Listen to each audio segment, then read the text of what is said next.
Delhi corona के खिलाफ एक बहुत ही कठिन लड़ाई लड़ रही है। आपका मुख्यमंत्री होने के नाते मैं आज आपके सामने इस कोरोना के खिलाफ दिल्ली का जो अभी तक का संघर्ष रहा है उसको संक्षेप में रखना चाहता हूँ। हमारी लड़ाई मार्च के महीने में, लगभग मार्च के महीने में शुरू हुई। मार्च में पूरी दुनिया से, जब पूरी दुनिया के अंदर कोरोना फैला हुआ था, खासकर जिन जिन देशों में कोरोना फैला हुआ था, वहाँ से भारतीयों ने कहा कि वो अपने देश वापस लौटना चाहते हैं। केंद्र सरकार ने सही निर्णय लिया और उन सब लोगों को वापस अपने देश लाने के लिए फ्लाइट्स का इंतजाम किया। मार्च के महीने में विदेशों से,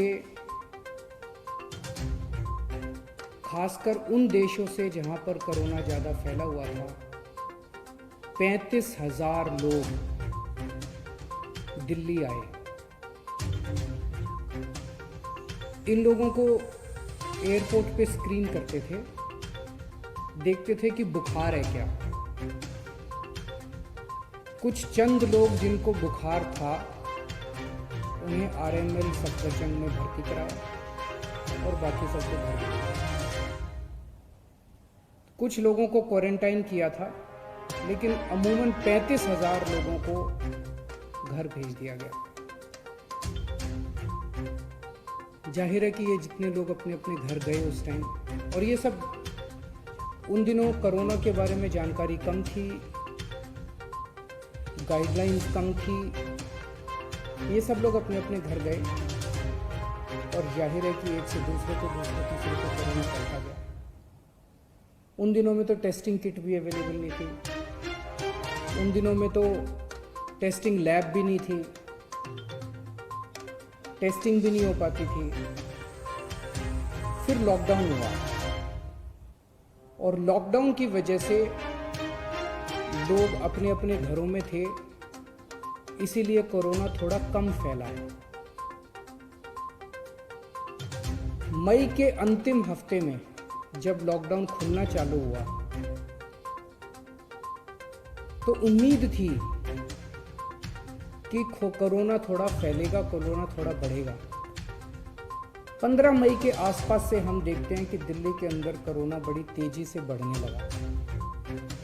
जब लॉकडाउन खुला तो ऐसा उम्मीद थी कि कोरोना के केसेस बढ़ेंगे, लेकिन कोरोना के केसेस उम्मीद से कहीं ज़्यादा तेजी से बढ़े और जून के पहले हफ्ते में आते आते, फर्स्ट वीक ऑफ जून में, दिल्ली के अंदर हमें बेड्स की कमी नज़र आने लगी, टेस्टिंग की कमी नज़र आने लगी,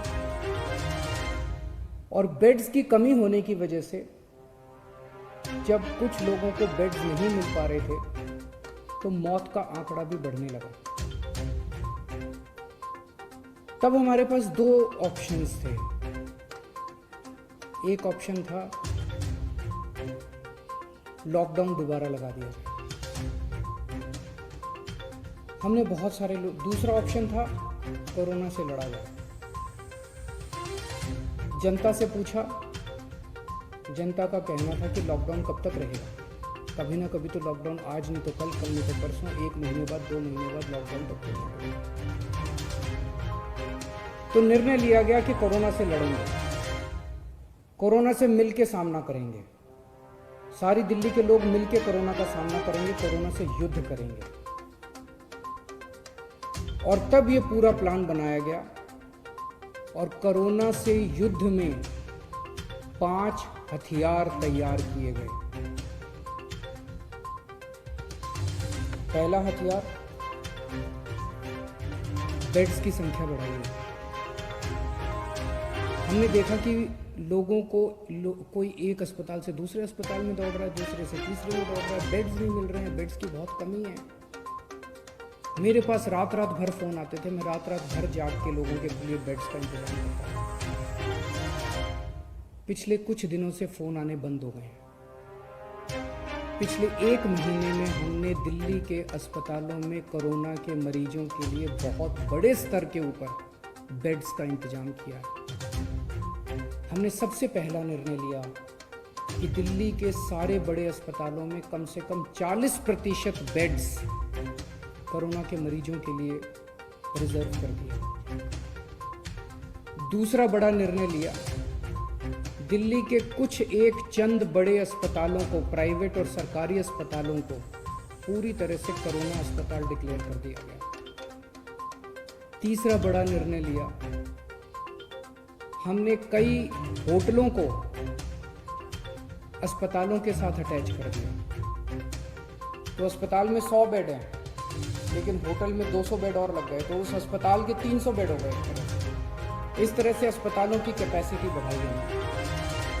होटल नाराज हुए, होटल कोर्ट में गए, हमने कोर्ट में लड़ाई लड़ी और कोर्ट में लड़ाई जीत गए और 3,500 बेड्स हम लोगों ने होटल के अंदर पिछले 1 महीने में हमने तैयार किए। अब राधा स्वामी सत्संग ब्यास में 2,000 बेड्स और तैयार हो चुके हैं।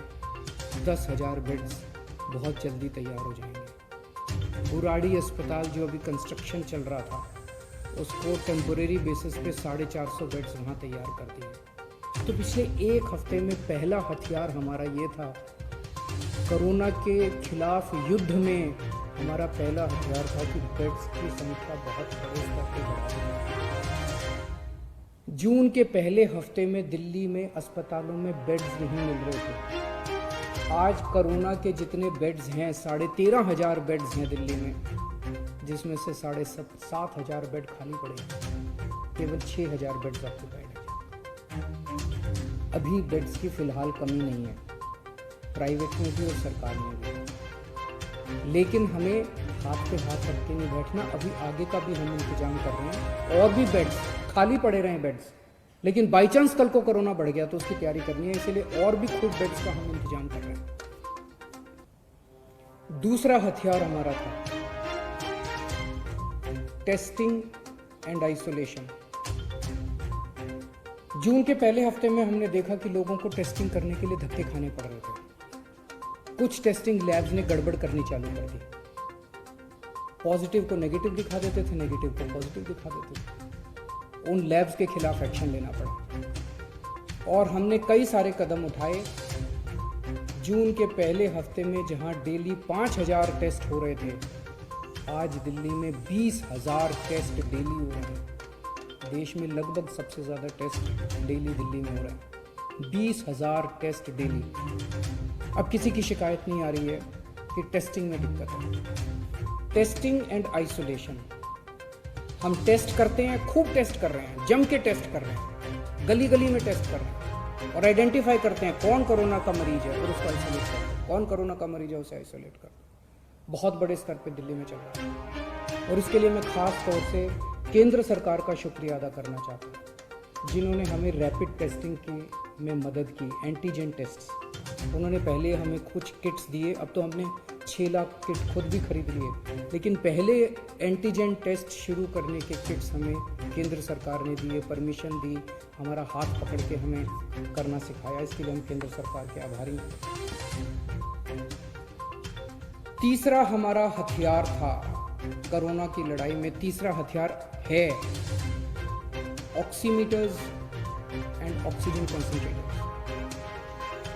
कोरोना में सबसे बड़ी दिक्कत होती है कि ऑक्सीजन की कमी हो जाती है और ऑक्सीजन की कमी होने से आदमी की डेथ हो जाती है।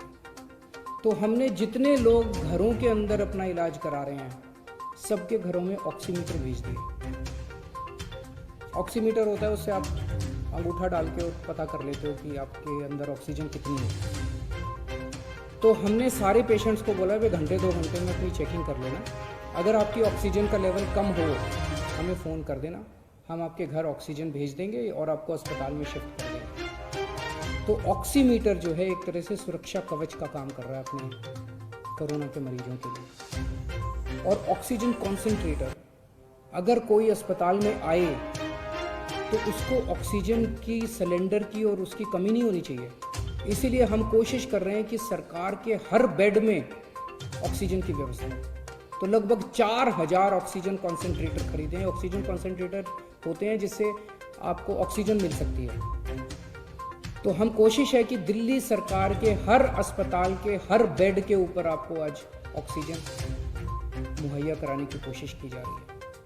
तो ये हमारा तीसरा हथियार है। चौथा हथियार है आज कोरोना के इस खिलाफ युद्ध में प्लाज्मा थेरेपी। इसमें दिल्ली ने पूरे देश के लिए एक तरह से रास्ता दिखाया। सबसे पहले प्लाज्मा थेरेपी दिल्ली में ट्राई की गई, 29 मरीजों को दिया गया।